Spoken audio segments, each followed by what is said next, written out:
22h47. Une pluie battante. Une femme en guenilles se jette soudainement au milieu de la route, face aux feux aveuglants d'un convoi de luxe. Les freins hurlent. « Reculez !» crie-t-elle. À l'intérieur, le milliardaire Idris Kane ignore encore que cette femme que tout le monde traite de folle est la seule barrière entre lui et une explosion apocalyptique. Abonnez-vous à la chaîne et activez la cloche pour ne rater aucune histoire. Bienvenue sur Histoire inspirante de Fatoumata. La pluie tombait en rideaux épais sur les rues désertes du quartier financier. Les immeubles de verre reflétaient la lumière des réverbères, créant des reflets orangés sur le bitume mouillé. À cette heure tardive, les trottoirs étaient vides. Les restaurants avaient fermé leurs portes. Les vendeurs ambulants étaient rentrés depuis longtemps. Il ne restait plus que le bruit de la pluie, le grondement sourd des voitures au loin, et elle, Sana, assise sous l'auvent rouillé d'un bâtiment abandonné, les genoux remontés contre la poitrine, les bras serrés autour d'elle comme si elle tentait de retenir quelque chose qui voulait s'échapper. Ses cheveux noirs, autrefois soigneusement tressés, cascadaient en mèches humides et désordonnées sur ses épaules. Sa robe, usée jusqu'à la trame, était trempée sur les côtés là où l'auvent ne protégeait plus. Ses yeux, eux, fixaient la rue avec une intensité que personne dans ce quartier ne prenait plus la peine de remarquer. Cela faisait plusieurs mois que Sana vivait ici. Sur ce trottoir, dans cette rue, dans cette ville qui ne la voyait plus. Les passants avaient appris à la contourner. Les femmes pressaient leurs sacs contre leurs flancs quand elles passaient devant elles. Les hommes regardaient droit devant eux, comme si elle était transparente. Les enfants, eux, la regardaient parfois avec cette curiosité cruelle que seule l'innocence peut produire, avant que leur mère ne les tire par la main en disant tout bas « Ne la regarde pas, elle est folle ». La folle. C'est ainsi qu'on l'appelait dans le quartier. La folle de la rue Ashford. Personne ne connaissait son vrai prénom. Personne n'avait jamais pensé à le demander. On lui donnait parfois de la nourriture, par pitié, par gêne, par habitude de charité automatique. On ne lui parlait jamais vraiment. On ne la regardait jamais vraiment. Elle existait dans ce quartier comme on remarque une fissure dans un mur, présente, mais ignorée, devenue une partie du décor. Ce soir-là pourtant, quelque chose dans les yeux de Sana était différent. Elle regardait la rue avec une attention particulière. Ses lèvres bougeaient légèrement, comme si elle récitait quelque chose en silence. Ses mains tremblaient, mais pas à cause du froid. C'était quelque chose d'autre. Une urgence intérieure que son corps trahissait malgré elle. Par moments, elle fermait les yeux et semblait écouter. Pas la pluie, pas les voitures. Quelque chose que les autres ne pouvaient pas entendre. À exactement 22h47, 3 véhicules noirs aux vitres teintées apparurent au bout de la rue Ashford. Ils roulaient en convoi serré, précédés d'une voiture de sécurité. Les phares perçaient la pluie avec l'arrogance tranquille des puissants. Ce convoi traversait ce quartier chaque soir à la même heure. Les habitants du coin le savaient. Les marchands le savaient. Même les sans-abri le savaient. C'était le convoi d'Idris Kane. Le nom seul suffisait à remplir les salles de conférence de silence. PDG de Kane Industries, groupe dont les ramifications couvraient l'immobilier, la technologie, la défense, l'énergie. Un empire bâti en 20 ans avec une précision chirurgicale et une froideur qui avait fait trembler plus d'un concurrent. Les journaux économiques l'appelaient la machine. Ses associés l'appelaient le prédateur entre eux, jamais devant lui. Le grand public ne l'appelait pas du tout, parce qu'il ne s'adressait pas au grand public. Idris Kane avait 42 ans. Il était grand, taillé comme un homme qui ne s'était jamais permis de relâcher quoi que ce soit, pas même physiquement. Ses traits étaient nets, anguleux, presque beaux si on oubliait l'absence totale de chaleur dans son regard. Il portait ce soir-là un costume anthracite, cravate desserrée, les yeux fixés sur son téléphone à l'intérieur de la voiture centrale. Il ne regardait jamais par la fenêtre pendant ses trajets. Il travaillait. Il travaillait toujours. Les 3 véhicules approchaient du carrefour. Et soudain, Sana se leva. D'un bond si brusque que le gardien de nuit de l'immeuble voisin sursauta derrière sa vitre. Elle s'élança vers la rue, déjà sous la pluie, les bras grands ouverts, les cheveux collés sur le visage, et elle se planta au milieu de la chaussée. Face au convoi. Les véhicules de sécurité à l'avant actionnèrent leurs freins dans un crissement brutal. Les phares inondèrent Sana de lumière. Elle ne bougea pas.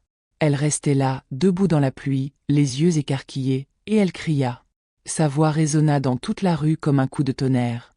Ne prenez pas cette route. N'avancez pas. Reculez. Reculez maintenant. 2 agents de sécurité jaillirent du premier véhicule. Costaud, casquette vissée sur la tête, ils s'avancèrent vers elle avec cette autorité professionnelle des hommes habitués à neutraliser les situations. « Madame, dégagez la voie. Reculez, je vous dis. Reculez. Madame, si vous ne dégagez pas immédiatement, il y a quelque chose sur cette route. N'avancez pas. » Le premier agent saisit son bras. Elle ne se débattit pas. Elle restait simplement plantée là, les yeux fixés sur le pont qui se trouvait 100 mètres plus loin. Ce pont qui enjambait le fleuve en dessous du quartier financier. À l'intérieur de la voiture centrale, Idris Kane avait levé les yeux de son téléphone. Il observait la scène à travers le pare-brise.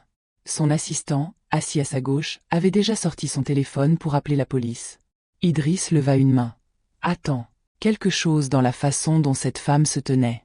Ce n'était pas l'agitation d'une personne ivre. Ce n'était pas la confusion de quelqu'un perdu dans ses propres pensées. Elle regardait le pont avec une certitude absolue. Comme quelqu'un qui sait. « Arrêtez les voitures, » dit Idris dans son oreillette. « Monsieur Kane, la procédure de sécurité exige. » J'ai dit arrêter les voitures. Le convoi s'immobilisa complètement. 2 secondes s'écoulèrent. Puis le monde explosa.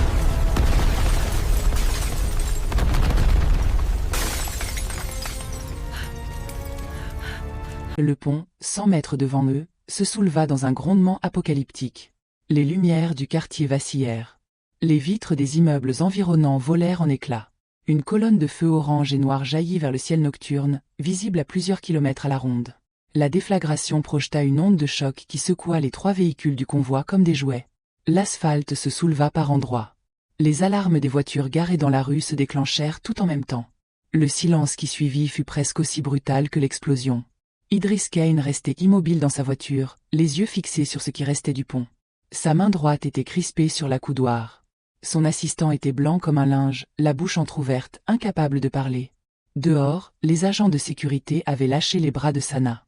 Ils regardaient le pont, ou plutôt ce qu'il en restait. Puis ils regardèrent Sana.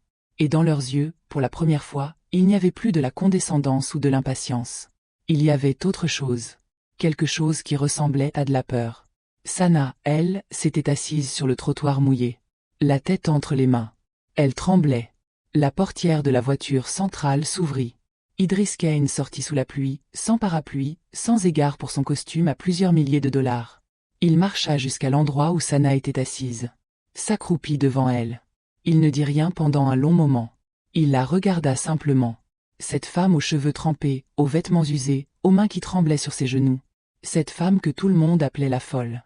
Cette femme qui venait peut-être de lui sauver la vie. « Comment tu savais ?» dit-il finalement. Sana leva les yeux. C'était la première fois en des mois que quelqu'un s'adressait à elle sans condescendance, sans gêne, sans cette distance charitable que les gens maintenaient comme une protection. Il la regardait comme on regarde quelqu'un qui mérite une réponse. Comme on regarde un être humain. Elle répondit tout bas, d'une voix que l'usage avait rendue rauque et hésitante. « J'ai vu la camionnette. Cet après-midi. Elle était garée trop longtemps au mauvais endroit. Et les câbles. Sous le pont. On pouvait les voir si on regardait au bon moment. » Idris la regarda longuement. Puis il dit. « Lève-toi. Tu viens avec moi. » « Je ne vais nulle part avec vous. Tu viens de me sauver la vie. Ça ne vous donne pas de droit sur moi. » Il y eut un silence. Puis, chose rarissime pour un homme qui ne souriait presque jamais, quelque chose de presque imperceptible passa sur les lèvres d'Idris Kane. Pas exactement un sourire, mais quelque chose qui y ressemblait. « Non, dit-il. Ça ne m'en donne pas. » Il resta accroupi devant elle sous la pluie. Pas pressé, pas condescendant, juste présent. « Alors est-ce que tu viendrais quand même ? Pas parce que tu me dois quoi que ce soit, mais parce que tu es trempé et que j'ai une voiture chauffée. » Sana le regarda pendant longtemps. Il y avait dans ses yeux quelque chose qu'elle n'avait pas vu depuis très longtemps, quelque chose qu'elle avait cru avoir perdu pour toujours. La capacité de faire confiance à quelqu'un. Elle se leva. Les semaines qui suivirent furent les plus déroutantes de la vie d'Idris Kane, et il avait une vie déjà très déroutante. Il la fit installer dans l'un de ses appartements en ville. Un endroit simple, propre, avec une fenêtre qui donnait sur un parc. Elle refusa la chambre principale. Elle s'installa dans la plus petite chambre, celle qui ressemblait le moins à un hôtel de luxe et le plus à quelque chose d'humain. Il lui envoya des vêtements. Elle en garda 2 tenues et rendit le reste. Il lui envoya des repas cuisinés par son chef personnel. Elle en mangea un peu et mit le reste de côté. Il voulut lui payer un médecin, un coiffeur, une assistante. Elle refusa tout. Sa directrice des ressources humaines, une femme efficace et pragmatique du nom de Patricia, lui soumit un rapport après la première semaine. Cette femme refuse toute aide. Elle passe ses journées à lire. Elle ne parle à personne. Elle sort parfois au parc mais rentre avant la nuit. Je ne sais pas quoi vous dire, monsieur Kane. Idriss lut le rapport. Puis il demanda, qu'est-ce qu'elle lit?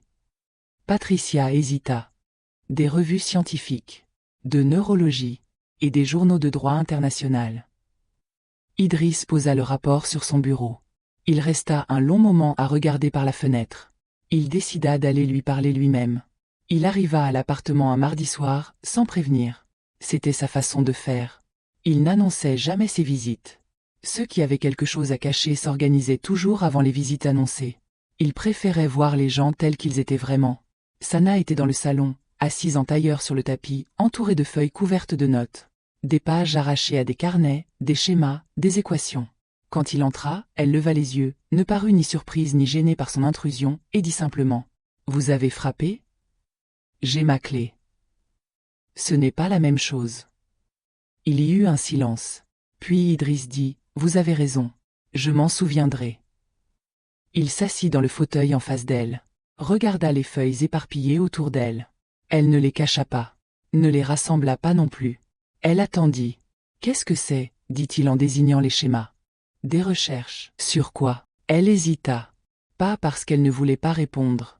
Parce qu'elle n'était pas habituée à ce qu'on lui pose des questions auxquelles la réponse l'intéressait. Sur les connexions neuronales sous stress chronique. Et sur les failles dans les protocoles d'extradition internationale.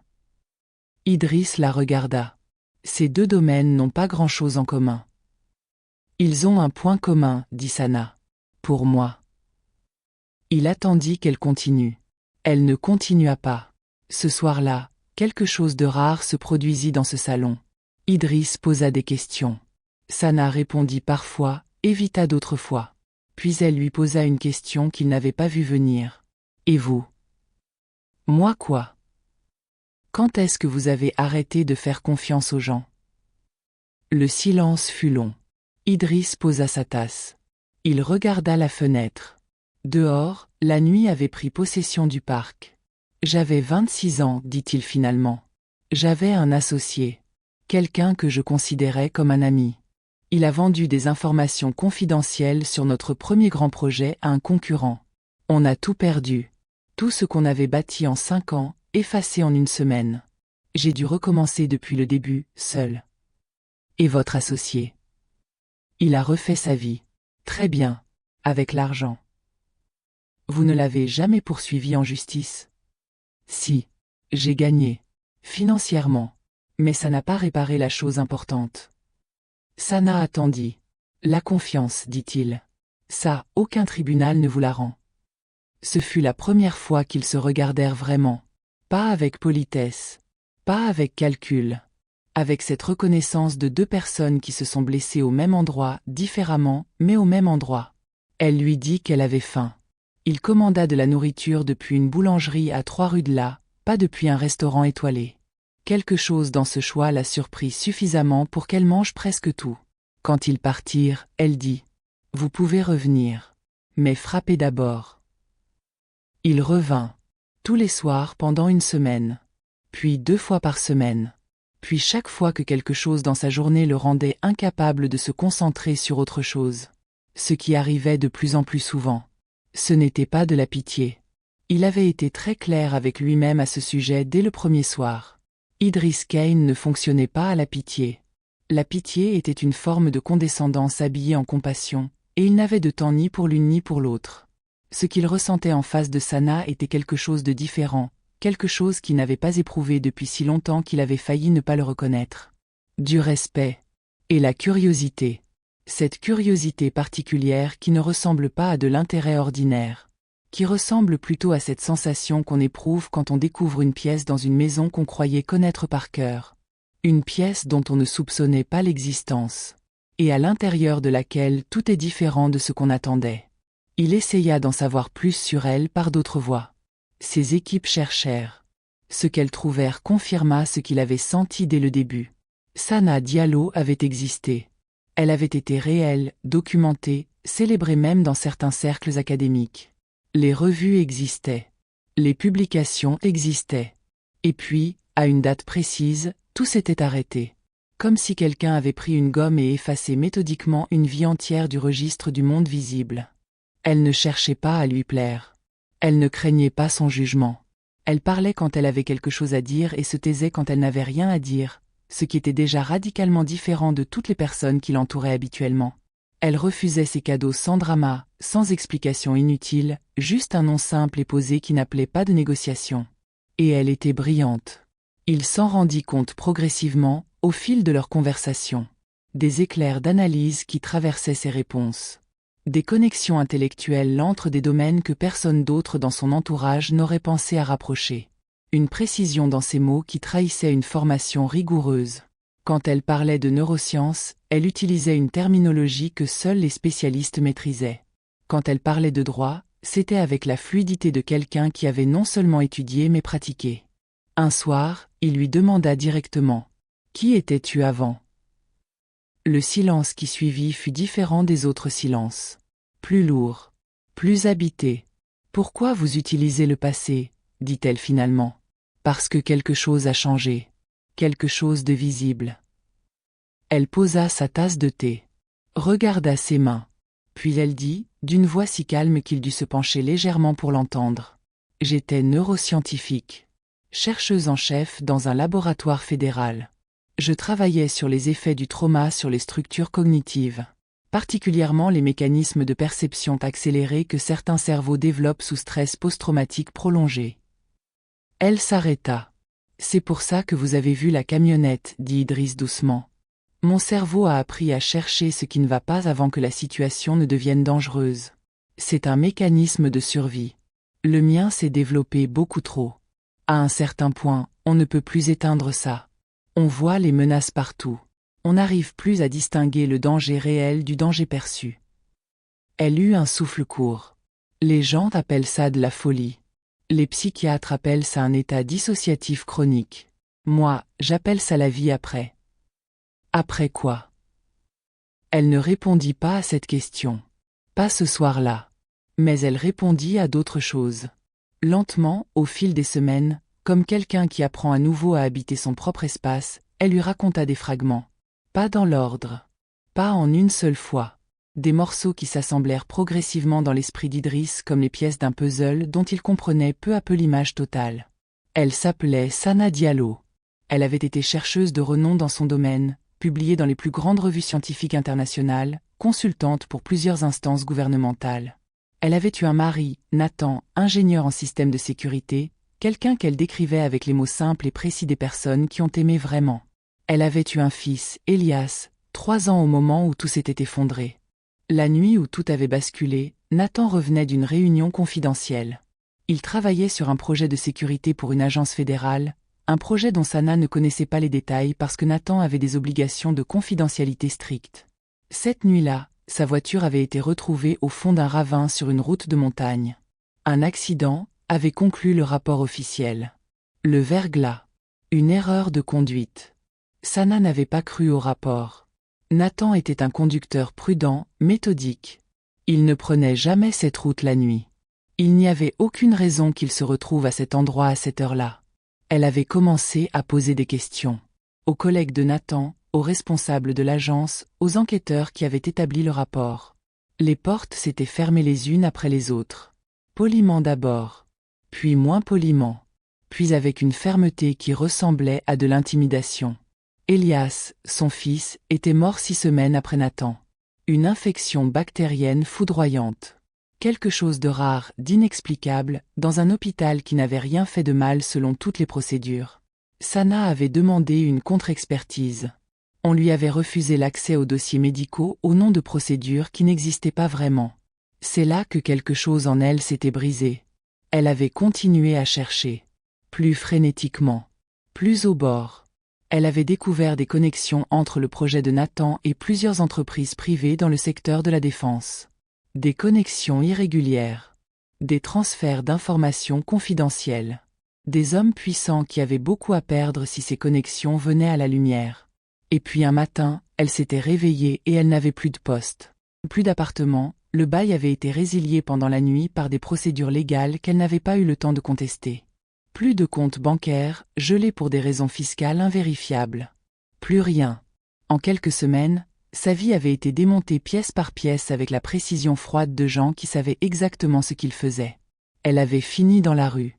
Avec ses carnets, ses notes, et un cerveau que le chagrin et la peur avaient transformé en quelque chose qu'elle ne reconnaissait plus tout à fait. Le soir où elle finit de lui raconter tout ça, Idriss resta longtemps immobile. La pièce était silencieuse. Le parc en dessous de la fenêtre était endormi. Il se leva. Il marcha jusqu'à la fenêtre. Il resta dos à elle un long moment. Quel était le nom de l'agence pour laquelle Nathan travaillait, dit-il. Sana dit un nom. Idriss se retourna. Dans ses yeux, quelque chose venait de changer. Pas de la surprise. Quelque chose de plus complexe. De la reconnaissance. Je connais ce nom, dit-il doucement. J'ai des dossiers qui peuvent t'aider. Sana se leva à son tour. Lentement. Comme si les mots qu'elle venait d'entendre avaient un poids physique. Pourquoi, dit-elle. Pourquoi vous feriez ça? Parce que quelqu'un vient d'essayer de me tuer. Et parce que les gens qui ont détruit ta vie et ceux qui ont voulu détruire la mienne portent probablement les mêmes noms. Ce n'était pas romantique comme révélation. Ce n'était pas un discours. C'était juste une vérité posée simplement entre deux personnes qui commençaient à comprendre que leurs histoires avaient un point de convergence qu'aucun d'eux n'avait vu venir. Les semaines suivantes furent différentes. Idriss mit à disposition de Sana ses équipes juridiques, ses investigateurs privés, ses contacts dans la presse et dans les sphères gouvernementales. Pas comme un cadeau. Comme une collaboration. Il lui donna accès à des dossiers que ses équipes avaient constitués sur des tentatives de déstabilisation similaires dans son propre secteur. Elle analysait. Elle croisait les informations. Elle retrouvait, dans les profondeurs de ces documents, des pistes qui remontaient à des années et qui convergeaient vers un même groupe d'hommes. Le matin où Sana posa sur la table le nom de l'homme qui avait vraisemblablement ordonné la mort de Nathan, Idriss regarda la feuille longtemps. Puis il dit « Cet homme est au conseil d'administration de 3 de mes concurrents directs. Et il était présent à 2 des réunions précédant la tentative d'assassinat sur le pont. » Sana hocha la tête. Elle l'avait compris avant lui. Elle avait attendu qu'il y arrive lui-même. « Tu aurais pu me le dire dès le début, dit-il. »« Vous ne m'auriez pas cru, répondit-elle simplement. Il fallait que vous voyiez les dossiers par vous-même, que vous fassiez les connexions. Sinon, c'était juste une femme folle qui racontait des choses folles. » Il n'y avait pas d'amertume dans sa voix. Juste de la lucidité. Ce fut ce soir-là qu'Idriss comprit une chose qu'il n'avait pas anticipée. Il avait côtoyé des dizaines de femmes brillantes dans sa vie professionnelle. Des femmes compétentes, ambitieuses, remarquables. Mais il n'avait jamais rencontré quelqu'un comme Sana. Quelqu'un dont l'intelligence n'était pas une performance, pas un outil, pas une armure. Quelqu'un dont l'intelligence était simplement là, naturelle, enracinée, comme une part de ce qu'elle était au même titre que sa façon de tenir sa tasse de thé ou de regarder par la fenêtre quand elle pensait à quelque chose de difficile. Il ne voulait plus qu'elle parte. Ce n'était pas une décision rationnelle. Il n'en prenait pas beaucoup d'irrationnels, et le peu qu'il en prenait, il les prenait vite et fermement, parce que c'était la seule façon qu'il connaissait de prendre des décisions. Un soir, simplement, il lui dit « Épouse-moi ». Sana le regarda. Longuement. Avec cette façon qu'elle avait de regarder les gens comme si elle lisait quelque chose qu'ils ne voyaient pas eux-mêmes. « Non, dit-elle. » Il ne s'y attendait pas. Dans sa vie, les gens ne lui disaient pas non. Pas à lui. Pourquoi? Parce que vous ne savez pas encore qui je suis vraiment. Vous avez vu des fragments. Vous avez vu une femme qui vous a sauvé et qui a un passé intéressant. Ce n'est pas une personne. C'est une histoire. Alors apprends-moi à te connaître. C'est ce que nous faisons depuis des semaines. Pas assez. Elle se leva. Alla jusqu'à la fenêtre. Le parc était printanier maintenant, les arbres se couvraient de feuilles jeunes. Elle regardait ce parc chaque jour. Elle avait appris à compter les mêmes arbres depuis la même fenêtre. C'était quelque chose d'ancré. « Je ne suis pas réparée, dit-elle sans se retourner. Mon cerveau a appris des choses dont il ne peut pas se débarrasser. Je vois des menaces. Parfois je parle seule parce que je formule des pensées qui vont trop vite. Parfois je disparais dans ma tête pendant des heures et je ne m'en rends même pas compte. Ce n'est pas quelque chose qui guérit complètement. C'est quelque chose qu'on apprend à vivre. Je n'ai pas dit que je voulais quelqu'un de réparé. Elle se retourna. Dans ses yeux, pour la première fois, quelque chose qui ressemblait à une fissure dans la muraille. « Pourquoi moi ?» dit-elle. Et c'était une vraie question. Pas de la coquetterie. Pas de la modestie calculée. Une vraie question posée par quelqu'un qui avait passé trop longtemps à croire que la réponse ne pouvait pas être bonne. Idriss dit. Parce que tu es la seule personne que j'ai rencontrée qui me parle comme à un être humain. Pas comme à un PDG. Pas comme à une opportunité. Pas comme à quelqu'un à ménager ou à impressionner. Tu me regardes comme je suis. Et ça fait très longtemps que personne ne l'avait fait. Il y eut un silence. Puis Sana dit. Pas tout de suite. C'était un nom qui contenait un peut-être. Il l'entendit. D'accord, dit-il. Les mois qui suivirent furent consacrés à autre chose. À la vérité. Au dossier. Aux preuves que Sana et les équipes d'Idriss reconstituèrent avec une patience et une méthode qui tenaient de l'artisanat. Il y avait des heures de travail acharné, des nuits à croiser des informations, des moments où les fils semblaient se perdre avant de réapparaître ailleurs, plus nets. L'homme qui portait la responsabilité de la mort de Nathan s'appelait Gérald Harmon, directeur discret d'une société de conseil en sécurité, façade légale d'un réseau qui trafiquait des informations confidentielles à des acteurs étrangers. Nathan avait découvert le réseau. Nathan avait payé pour cette découverte. Et quand Sana avait commencé à poser des questions, ils avaient effacé sa vie avec la même méthode froide et systématique. Le dossier fut transmis à un procureur fédéral par l'intermédiaire d'un journaliste d'investigation que Sana contacta elle-même. Elle insista pour que cela passe par la presse avant les tribunaux. Idriss comprit pourquoi. Sans la presse, les tribunaux pouvaient enterrer le dossier. Avec la presse, il devenait impossible à ignorer. Le jour où l'histoire parut en une des journaux, Sana lut l'article en entier. En silence. Puis elle plia soigneusement le journal et le posa sur la table. Et elle resta là un moment, les mains posées à plat sur la table, à regarder devant elle. Idriss était de l'autre côté de la table. Il ne dit rien. Il attendit. Sana dit, tout bas. Nathan méritait mieux que ça. Elias méritait une vie entière. Oui, dit Idriss. Ça ne ramène rien. Non. Mais c'est quelque chose. Oui, c'est quelque chose. Elle leva les yeux vers lui. Et dans ce regard, quelque chose s'était déposé. Pas de la paix exactement. Quelque chose de plus difficile à nommer. Un dépôt de fardeau. Pas une guérison. Juste la possibilité de continuer à marcher un peu moins courbé. Plusieurs semaines plus tard, c'est Sana qui parla en premier. Un soir, dans le salon de l'appartement, les carnets rangés pour une fois, le parc en dessous visible dans la lumière de fin de journée, elle dit simplement « Je voudrais essayer ». Idriss leva les yeux vers elle. « Essayer quoi ?»« Ce que vous m'avez proposé. Pas exactement comme vous l'avez proposé. Pas encore. Mais essayer de construire quelque chose. Lentement. Sans pression. » « D'accord, dit-il. Je ne serai pas toujours facile à vivre avec.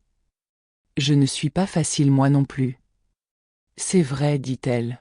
Et quelque chose traversa son visage que ceux qui ne la connaissaient pas n'auraient pas reconnu mais qu'Idriss reconnut immédiatement. Un début de sourire. Léger. Presque timide. Mais réel.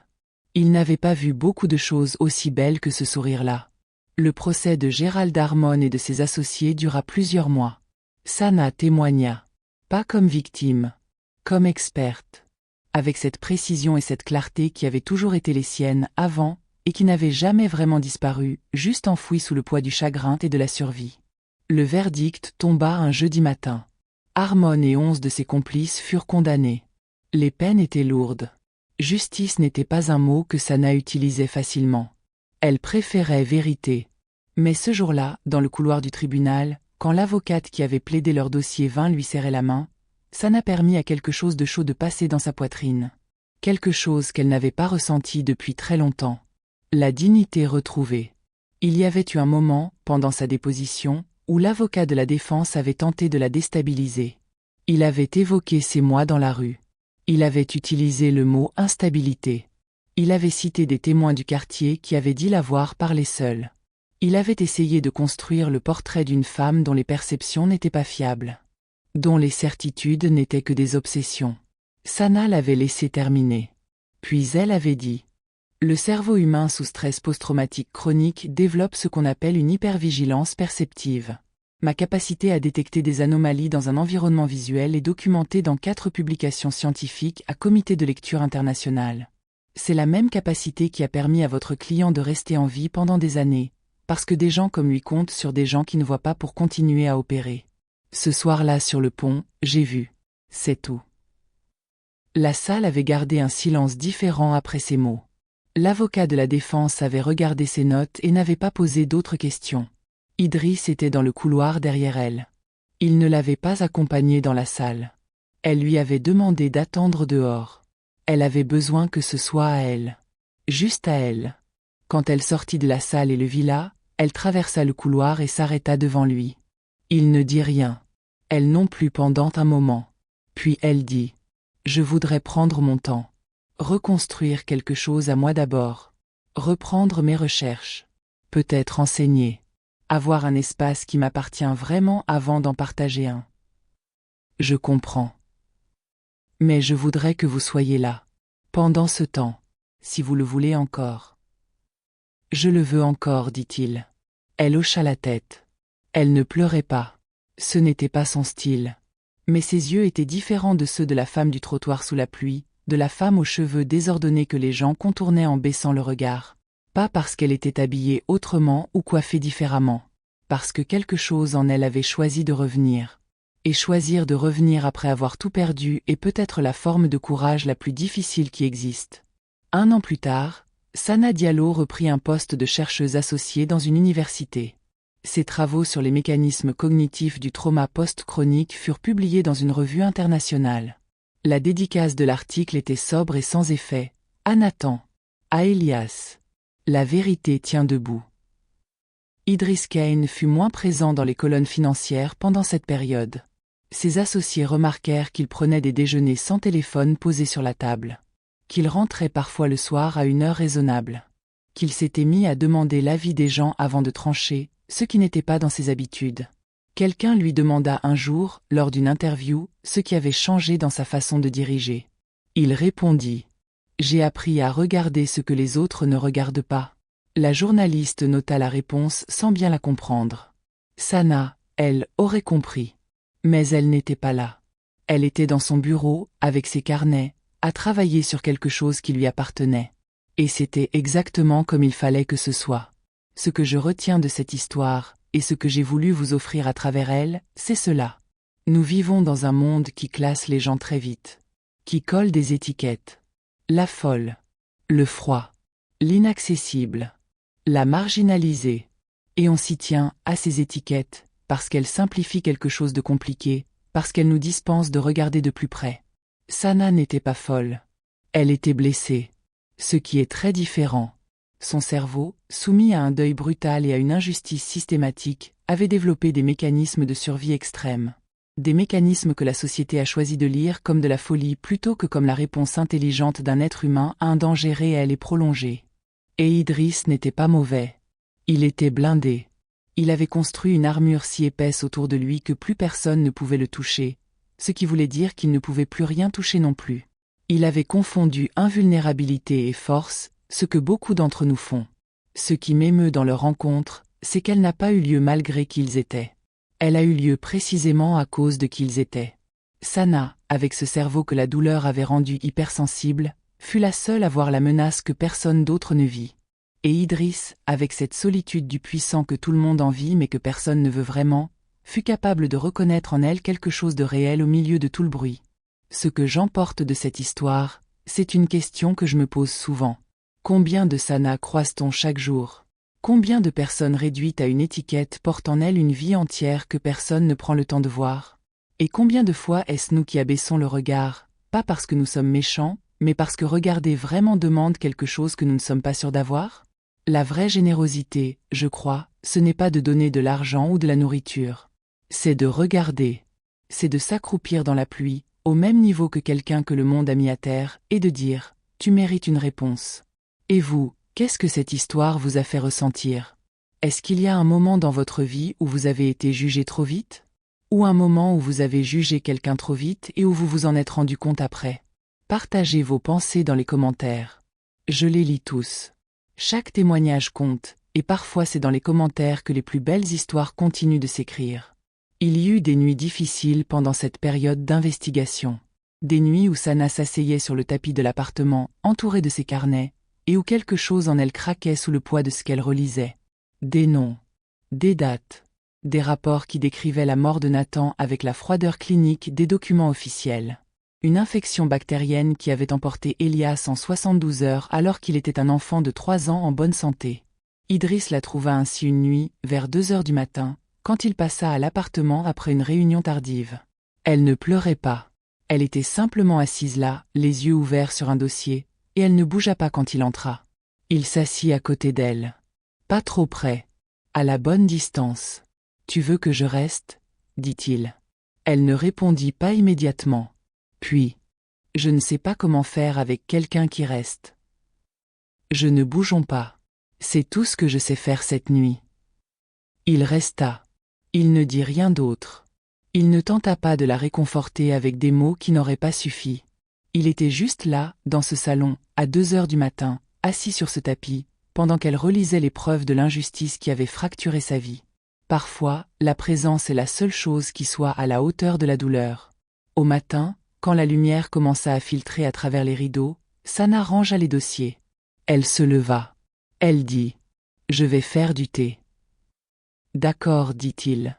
Et ils burent ce thé dans le silence du matin naissant, comme deux personnes qui ont traversé quelque chose ensemble sans avoir à le nommer. Il y avait aussi des moments où Sana émergeait de ses carnets et regardait autour d'elle avec une sorte d'étonnement tranquille. L'appartement avait progressivement pris quelque chose d'elle. Des plantes qu'elle avait achetées au marché du coin. Quelques livres empilés sur le rebord de la fenêtre. Une photo encadrée d'Elias, posée sur la bibliothèque. La seule photo qu'elle avait réussi à sauver de sa vie d'avant. Un enfant aux joues rondes, les yeux plissés par un rire immense, les bras tendus vers quelqu'un hors champ.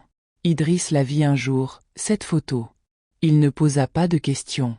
Il s'arrêta simplement devant elle un long moment. Il ressemblait à sa mère, dit-il finalement. Au début, dit Sana. Après il a commencé à avoir les mains de son père. Ce fut tout ce qu'ils en dirent ce jour-là. Mais ce fut assez.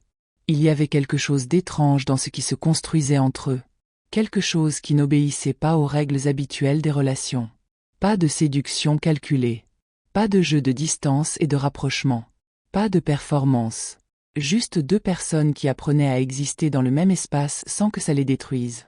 Ce qui, pour chacun d'eux, représentait quelque chose qu'ils n'avaient pas fait depuis longtemps. Les collaborateurs d'Idriss remarquèrent des choses. Que leur réunion matinale commençait parfois 10 minutes plus tard qu'avant.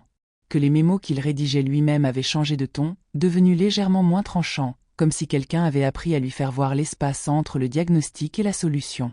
Que parfois, en pleine réunion, il posait une question qui n'était pas dans son style habituel. Une question du genre « Et qu'est-ce que les gens sur le terrain ressentent dans cette situation ?» Ce qui était, pour Idriss Kane, presque révolutionnaire. Il ne leur expliqua rien.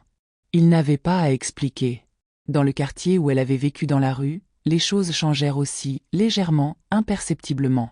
Le gardien de nuit de l'immeuble voisin, celui qui avait sursauté le soir de l'explosion, commença à y repenser souvent. Il avait vu cette femme debout au milieu de la route. Il avait pensé, comme tout le monde, qu'elle était folle. Puis il avait vu le pont exploser.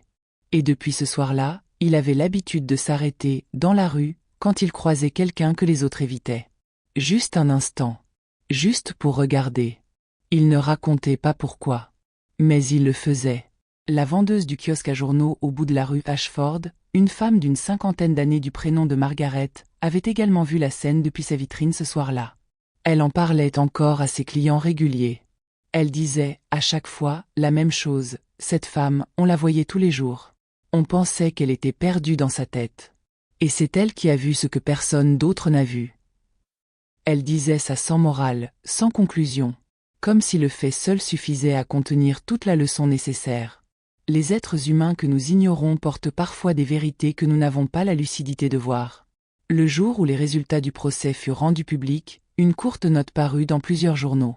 Elle mentionnait le rôle d'une experte anonyme dans la constitution des preuves. Sana avait insisté pour l'anonymat. Pas par modestie. Par choix. Elle n'avait pas besoin que le monde sache son nom. Elle savait, elle. Et ceux qui comptaient savaient aussi. Mais dans les coulisses du monde académique, le nom de Sana Diallo circula doucement. Certains anciens collègues cherchèrent à la recontacter. Certains journaux scientifiques lui écrivirent. Elle répondit à quelques-uns. Pas à tous. Elle construisait lentement. Avec méthode. Comme quelqu'un qui a appris que les fondations comptent plus que la vitesse. Sa première conférence, 6 mois après le procès, avait une salle de 200 personnes. Sana monta sur l'estrade dans un tailleur marine simple, les cheveux relevés, une note d'introduction dans la main. Elle posa la note sur le pupitre. Puis elle la mit de côté. Et elle parla. Pendant 45 minutes, sans note, avec la clarté et la précision de quelqu'un qui n'a pas besoin d'un filet de sécurité parce que ce qu'il dit vient d'un endroit qui ne peut pas être improvisé. Idriss était dans la salle. Au dernier rang. Personne ne l'avait vu entrer. Il resta jusqu'à la fin. Et quand les applaudissements commencèrent, il fut le premier à les donner. Ce soir-là, en sortant de la conférence, elle le trouva qui l'attendait sur le trottoir. Il tenait 2 cafés dans des gobelets en carton, achetés à la boulangerie d'à côté, pas dans le restaurant chic qui faisait l'angle. Elle prit le café. Elle ne dit rien pendant un moment. Ils marchèrent un peu, dans la nuit fraîche, sans direction précise. « Vous étiez là, dit-elle finalement. »« Oui. »« Vous n'aviez pas à venir. »« Non, dit-il. Mais j'avais envie d'être là. » Elle but une gorgée de café. Regarda la rue devant elle. Puis elle dit quelque chose qu'il n'attendait pas. « Elias aurais-tu 7 ans le mois prochain. »« Je sais, dit-il doucement. » Elle tourna la tête vers lui, surprise. « Comment vous savez ?»« Parce que j'ai retenu tout ce que tu m'as dit. Tout. » Il y eut un silence. Puis Sana dit, tout bas. « La prochaine fois que vous me proposez quelque chose d'important, attendez que je sois prête. Ne le dites pas quand vous en avez envie. Dites-le quand vous sentez que je peux l'entendre. » D'accord, dit-il. Et frappait toujours à la porte. Je m'en souviendrai. Ils continuèrent à marcher. Le café refroidissait dans leurs mains. La ville autour d'eux continuait son bruit habituel, indifférente à cette conversation qui tenait dans peu de mots et portait beaucoup de choses. Et si l'on pouvait voir cette ville de très haut, ce soir-là, on verrait 2 silhouettes marchant côte à côte sur un trottoir ordinaire. Une femme et un homme. On ne saurait pas, en les regardant de là-haut, ce qu'ils avaient traversé. On verrait juste 2 êtres humains qui marchent dans la même direction, à la même vitesse, avec ce café qui fume légèrement dans le froid du soir. Ce serait une image très simple. Et les choses les plus vraies sont souvent très simples.